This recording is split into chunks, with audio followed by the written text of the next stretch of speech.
আজকে আমি দেখাবো ফরিদপুরের কাচ্চি ভাইয়ের বর্তমান অবস্থা। কেন কাচ্চি ভাইয়ের মাংসের সাইজ দিন দিন ছোট হচ্ছে। আমি খাবো ফরিদপুর থেকে, কারণ ফরিদপুরে প্রায় অনেক দিন হয়ে গেল কাচ্চি ভাই আসছে। ফরিদপুরে ভালো কোনো কাচ্চির দোকান ছিল না, কিন্তু কাচ্চি ভাই আসার পরে ফরিদপুরের মানুষের জন্য খুবই ভালো হয়েছে। বাংলাদেশের মধ্যে এক ঐতিহ্যবাহী খাবার, তার মধ্যে অন্যতম হচ্ছে কাচ্চি।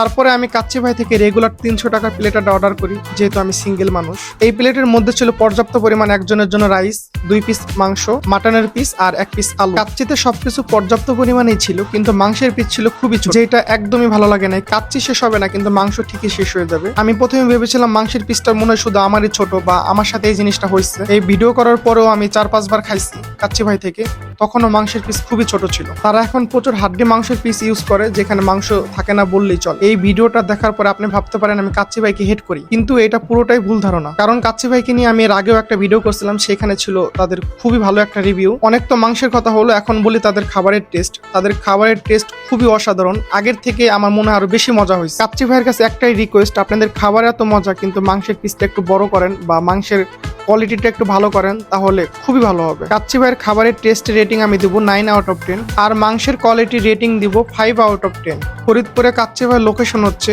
ফরিদপুর নিউ মার্কেট, জনতা ব্যাংকের মোড়ের দোতলায়। ভালো লাগলে আমার পেজটা ফলো করবেন। So good bye. কেউ যদি আমাকে কাচ্চির ট্রিট দিতে চান তাহলে আমাকে ইনবক্স করে দিন।